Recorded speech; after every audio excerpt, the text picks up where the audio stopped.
கரூரில் தவிக தலைவர் விஜய் கடந்த செப்டம்பர் மாதம் 27ஆம் தேதி மேற்கொண்ட பரப்புரையின் போது ஏற்பட்ட கூட்ட நெரிசலில் சிக்கி 41 பேர் உயிரிழந்தனர். இந்த சம்பவம் நாட்டையே சோகத்தில் தள்ளியது. சம்பவம் நடைபெற்ற உடனேயே திமுக அமைச்சர் மற்றும் முதல்வர் கரூர் விரைந்தனர்.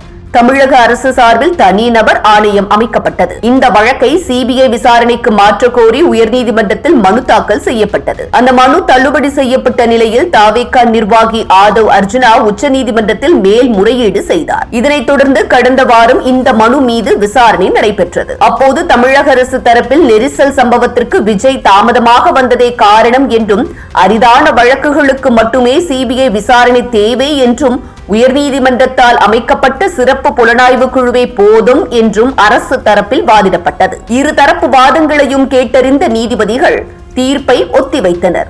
இதன் பிறகு தவிக வழக்கில் இன்று தீர்ப்பு வெளியாகும் என்று அறிவிக்கப்பட்டது. இந்த நிலையில் நீதிபதிகள் மகேஸ்வரி, அஞ்சாரியா அமர்வு தீர்ப்பை இன்று வழங்கியிருக்கின்றனர். அதில் கரூரில் கூட்ட நெரிசலில் சிக்கி 41 பேர் உயிரிழந்த வழக்கை சிபிஐ விசாரணைக்கு மாற்றி தீர்ப்பு வழங்கியுள்ளனர்.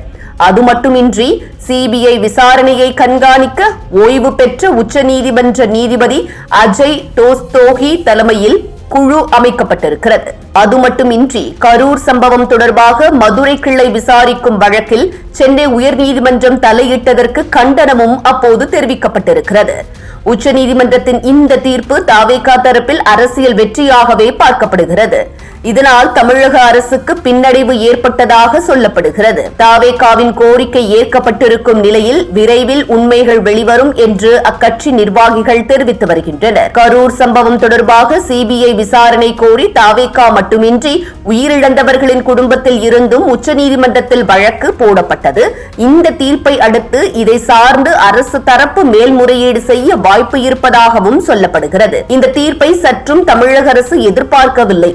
காரணம், சென்னை உயர்நீதிமன்றம் சிறப்பு புலனாய்வு விசாரணை இருந்த நிலையில் தற்பொழுது எப்படி உச்சநீதிமன்றம் கருத்து தெரிவிக்கும் என நினைக்கையில்தான் இன்று வந்த தீர்ப்பு திமுக மற்றும் முன்னாள் அமைச்சரான செந்தில் பாலாஜி வரை ஷாக்கை கொடுத்திருப்பதாக கூறப்படுகிறது. சம்பவம் நடைபெற்ற போது என்னவெல்லாம் வீடியோ வைரலானதோ அதுவெல்லாம் தற்பொழுது சிபிஐ கட்டாயம் தோண்டி எடுக்கும் என்றும், உண்மை சம்பவம் எல்லாம் வெளிச்சத்திற்கு வர உள்ளது.